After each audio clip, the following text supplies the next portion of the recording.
whole team has really gelled, maybe because of number 30. Gogolak now will try one from the 46-yard line.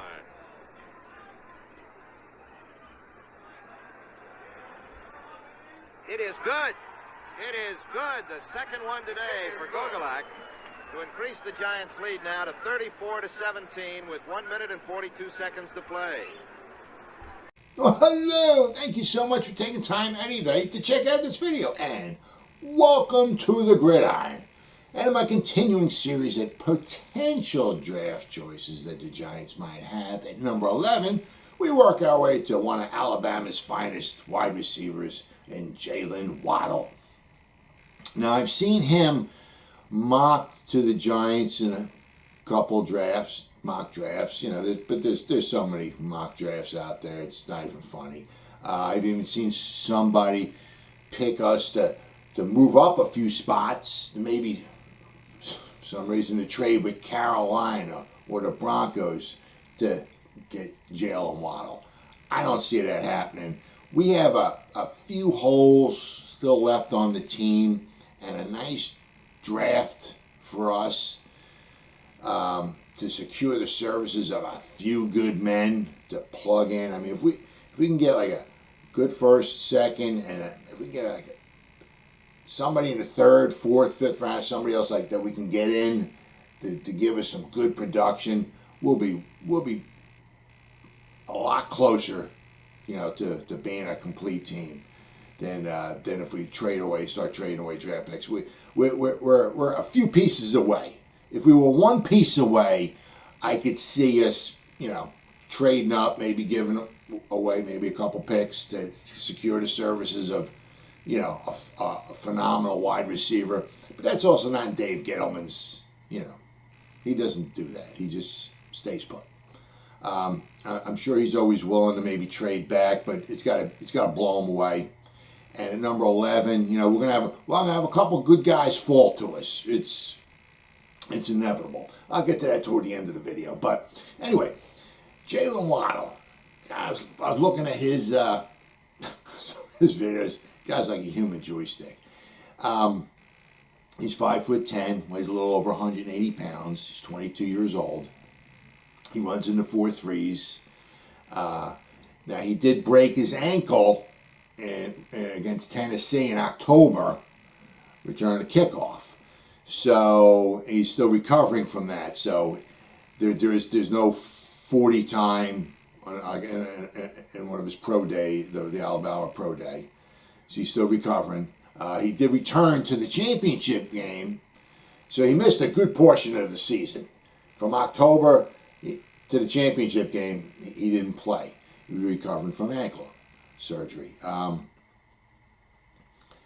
He had 3 receptions for like 35 yards in the championship game. You can tell, he was just hobbling around out there. He went in, caught a few balls, and he wasn't ready. I don't know if, obviously he wants to play, but I have to let him in there just out of respect. I'm not sure, but he missed a good portion of the season. That's why he only caught like 28 balls all year. He had a little under 600 yards receiving, and he had 4 touchdowns. So, if obviously he played the whole season, his numbers would be a lot better, but it is what it is. He was the 2018 SEC Freshman of the Year. The guy's, as I said, he's like a human joystick. It's simply amazing. He can return kickoffs, he can return punts, and you get him the ball in space. And Alabama had him coming out of the backfield, pretty much in the slot. He's not like a guy. He's an outside guy going deep. He's somebody you just want him to give him the ball and let him do his thing. So he only played the 3 years. He had 45 catches in 2018. He had 7 touchdown receptions. 2019, he only had 33 receptions and 6 touchdowns. But you also got to remember too is that it's like every year Alabama has one guy, 2 guys. This year you're going to have 2 guys, 2 wide receivers coming out in the first round. I mean, you got to take your turn. I mean, before that it was Henry Ruggs, you know, Jaylen Waddle, you know, you got Cooper, Devontae Smith. I mean, you can just go on with all the guys, the wide receivers they got going in the first round. You see, you know, so there's only so many balls to go around. Plus, also Alabama likes to run the ball as well too. So you're only going to get sometimes so many receptions. It is what it is. Just because he doesn't have gaudy numbers doesn't mean he's not a phenomenal athlete. He returned, I think, 1 kickoff for a touchdown. He returned 2 punts for a touchdown. One of the punts he returned for a touchdown was against LSU. I think, I don't know, it was 2018 or 2019. He caught the punt. The guy from LSU had his I don't know if he had it inside his helmet or he had his face mask on, almost ripped Waddle's head off. As he went flying by Waddle, he finally let go. Waddle still had his head on his shoulders somehow, and Waddle proceeded to run. It was like 77 yards or so for a touchdown. It was just absolutely phenomenal. Smart. He's not big, so a lot of times in his videos you see him catch the ball. If he needs to gain a few more yards to get a first down and his guys all around him ready to come in and maybe lower the boom on him, he dives for the first down. He dives for as much yards as he can get. Sometimes he catches the ball by the sideline and he's kind of cornered and it's either take a hit, you know, and maybe gain an extra yard or so. He goes out of bounds. You know, he's going to have to maybe start thinking that way once he starts getting to the pros because, you know, the guys in the pros it's not Chuck E. Cheese tech that they're playing in the pros. The guys in the pros are big, fast, and they're good. So you have to be smart when you're, you know, smallish like him. Tough dude, you know, but you can be tough as you want. But I mean, you know, you're going to start taking some punishment. It's going to start taking its toll on you after a while. So he has to be smart, and when he can, get down, take the yards you can get, dive forward. See, in college, you go down, your knee hits the ground, the play's over. The guys can't touch it. In the pros, you dive, your knee hits the ground. If nobody touches you, you're still alive. But now the way I have it with the rules, you know, that nobody's going to be piling on you. You dive forward, your knees on the ground or body parts on the ground. You know, they just come up and they just tap you and the play's over. Or, you know, catch the ball, get out of bounds. Don't take as many hits as you can. His speed is just phenomenal. I mean, it's funny, almost comical sometimes, like watching him catch the ball and he's by the sideline and some guy's trying to get the angle on him and you can see the guys running, trying to get the angle on him, and once Waddle like gets to the corner and he turns the corner, if the guy's not there, he's just gone and nobody catches him. It's just phenomenal. Some of his plays, it's like he catches the ball, whether it's on a punt or a reception or whatever, and there might be 3 or 4 guys. He's in the middle of the field. There's a few guys around him. And he's like, he thinks he can get away, so he'll maybe take a step forward. The guys go forward, then he'll step backwards, and the guys don't know what to. Then he'll go this way, and then the guys go this way. Then he winds up running away from me. I'm looking at some of the videos, and I'm like, man, who's controlling this joystick? It's like, it's just absolutely phenomenal. I mean, I say, why ain't these guys? Why ain't these guys tackling him? Oh my God, he's got some moves. I'll tell you.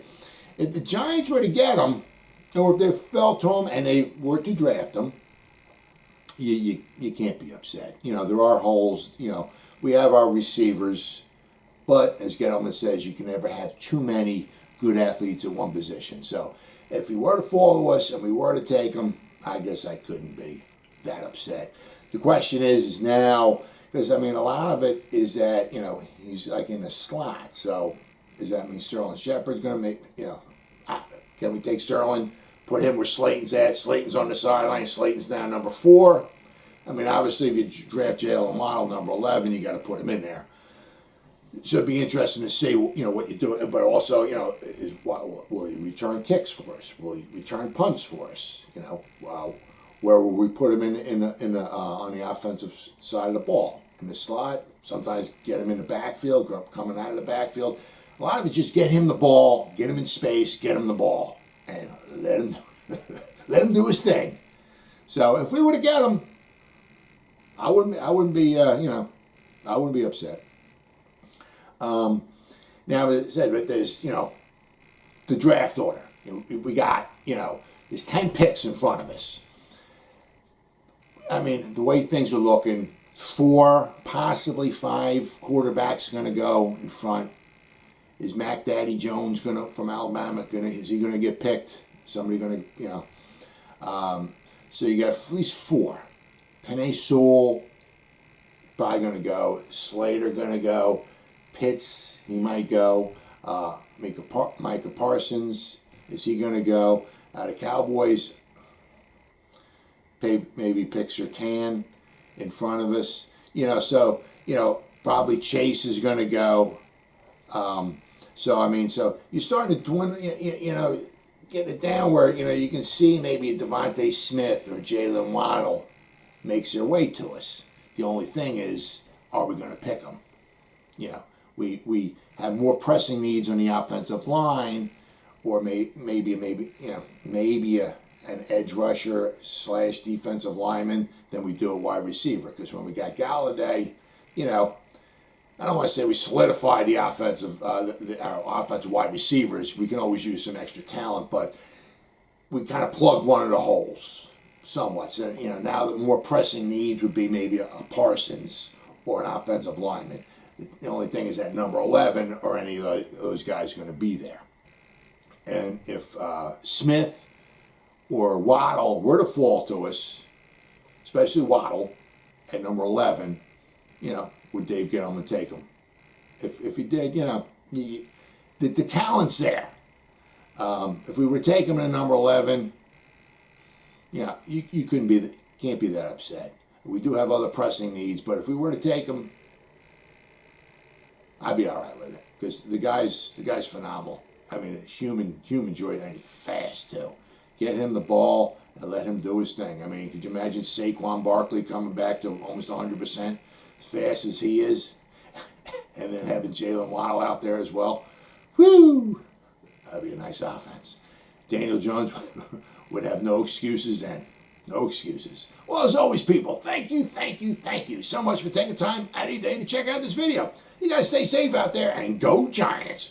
Woo!